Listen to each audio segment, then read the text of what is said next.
the dream I had, the dream I had last night. Welcome to the Gradual Report, where we gradually report. I think this is a very common dream that everyone has. The dream starts off with me standing in a crowd of people, and then I realize that I can just kind of move up like this. I'll stay at that level that I've moved up to. And if I put my hands like that and move them like this, I'll move up from here to like there. I can go higher and higher and higher and higher and higher. And I can go like this and be like, just like a bullet. like a bullet. Flying around. I can fly.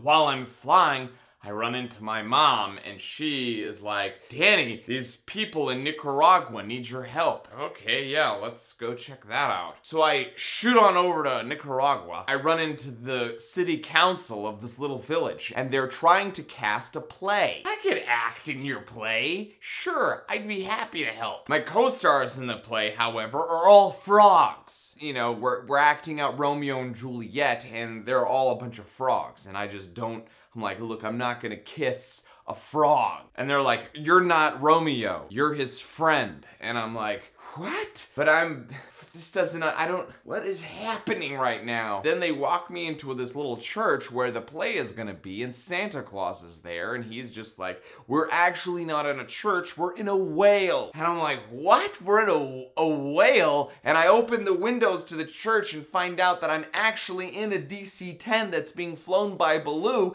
in the inside a stomach of a whale. And the way that I knew it was inside of a whale's stomach was I saw the huge tongue and the teeth at one end and a bunch of weird stomach acid on the other end, and the bubbles were coming up in the stomach acid and popping and trying to digest the plane, and they looked like the presidents. As like George Washington was there, Obama was there, Bill Clinton was there, Jackson was there, Truman was there. I mean, all of the presidents of the United States were the stomach bubbles and they were just popping all over the plane and the plane was melting. Launchpad McQuack was the co-pilot to the plane. Him and Baloo were able to fly the plane out of the whale's blowhole. And that's when I realized I can fly too. I don't have to be in this plane. So I kicked the door open and flew out of the airplane. But I couldn't fly anymore and I started falling almost immediately back into the whale's blowhole. That exact moment I was like, man, I better start praying to God, and I realized I don't know if I still believe in God anymore. And then I was like, okay, God, if you're gonna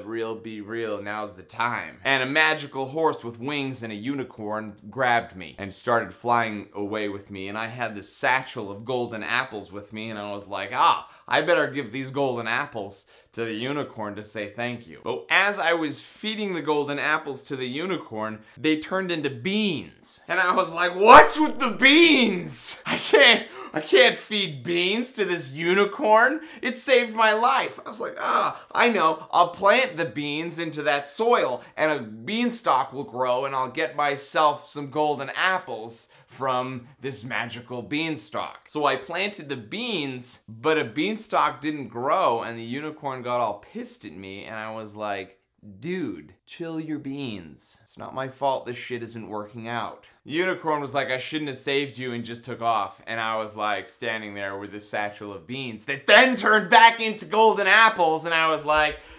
come on! Where were you 20 minutes ago? And right about that time is when I woke up and I was like, what the fuck is wrong? I will never eat chocolate cake again. Final summation, that was the most epic dream ever. If you think you know what it means, write it in the comments below. I love you, my little lemon drops. Do join us on Monday when we continue our very important work. I think this is a very common dream that everyone has.